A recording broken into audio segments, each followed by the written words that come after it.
Hey guys, welcome back to another video. So again, at the request of you guys, what I'm going to be doing now is 10 things WWE wants you to forget about Jeff Hardy. Like my previous video, it should be an interesting one. So before we begin, just remember to like, subscribe, and comment. Alright, let's go ahead and take a look.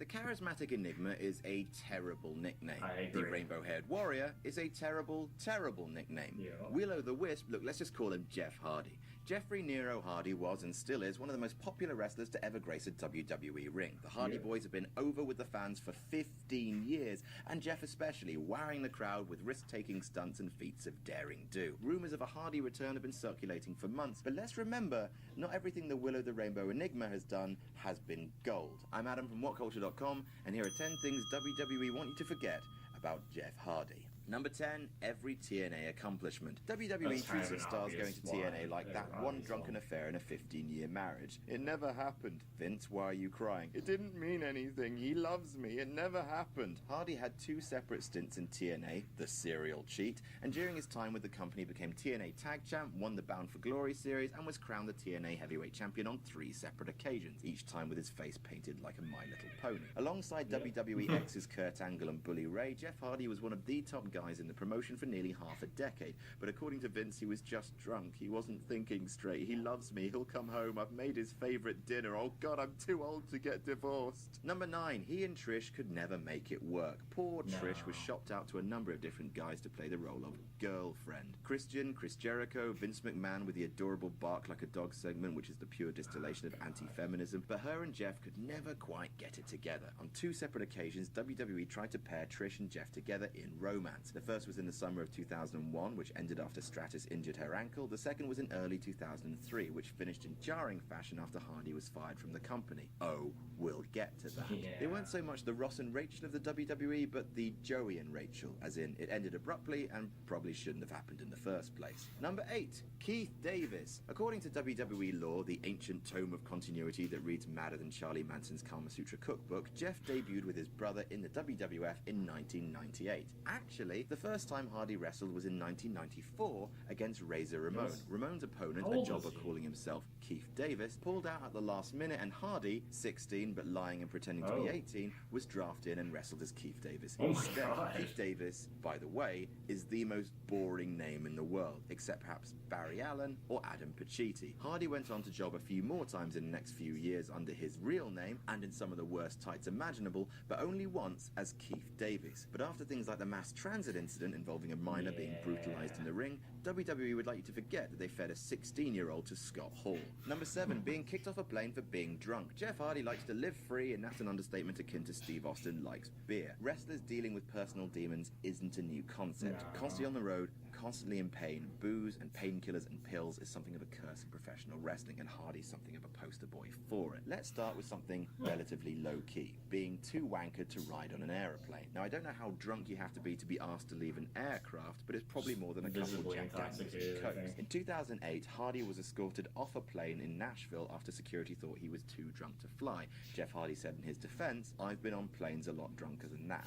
Well, okay then. Number 6, going off on CM Punk. Hardy and Punk's feud in 2009 was one of the best SmackDown feuds of the decade, pitting straight edge versus living in the moment, aka party sexy drugs lols. It was Hardy's last feud in the company, and how it played out on pay-per-view is how the company would like you to remember it. What they wouldn't like is for you to see the footage released in 2010 of him shooting on Punk whilst either drunk, high, or heck, why not both? Through slurred words, Hardy claims to have made CM Punk a motherfucking superstar before flipping 2 middle fingers at him and telling him to go fuck himself. A lasting memory for the fans. Number 5, his first heel turn. It's hard to book a high flyer as a heel. Their moveset just excites the crowd too much, which is why you don't see Seth Rollins fly around as much as in his Shield days. That's true. Not at all anymore.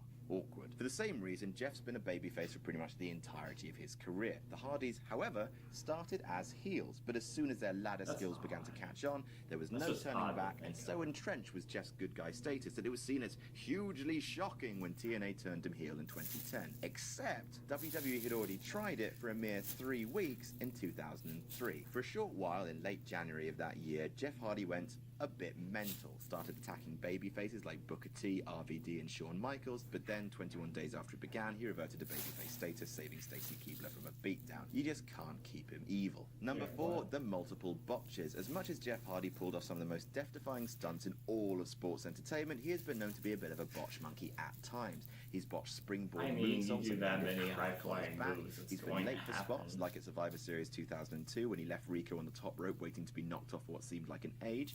If Hardy was to return to WWE, no doubt fans would be hungry to see him pull off some insane stuff, but after years of wear and tear and substance abuse, could he still manage the big spots safely? Footage of Hardy earlier this year knocking himself out by falling off a cage at TNA Lockdown suggests maybe not. Number 3, he was fired in 2003. 2003 was not a great year for Jeff Hardy. Not only did his short-lived heel turn see him get his ass handed to him by Kane and HBK week in, week out, but in April of that year, he was terminated from the company for drug and behavioral issues. It was reported that not only was Hardy addicted to painkillers and crystal meth, but he started showing up late to events, working sloppy in the ring, and finally refusing to go to rehab. The latter resulted in Hardy's immediate termination from the company, which went entirely unmentioned on air.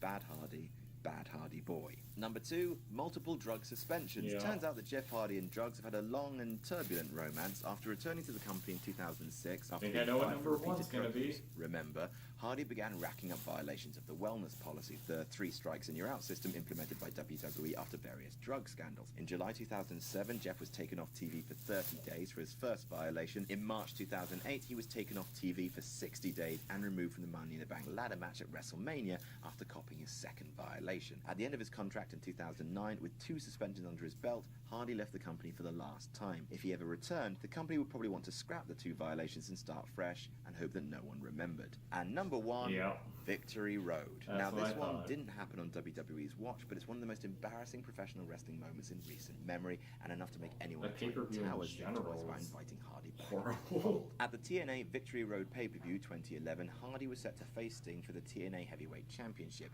Remember, this was a pay-per-view that people had paid to view. Jeff Hardy's music hit, and after an age of waiting, out came a piece of drugged-out spaghetti dressed like a man. It was clear that Jeff Hardy was not on the same planet as the rest of us, and after Eric Bischoff came out to tell Sting to, for the love of God, Lord Jesus, just pin him quick, Sting pinned him hard way after only 1 move and walked off furious. It was a public humiliation for Hardy and could mark him out as an unreliable performer for the rest of his career. If WWE offers Hardy a contract, you better believe they'll want everyone to forget about this.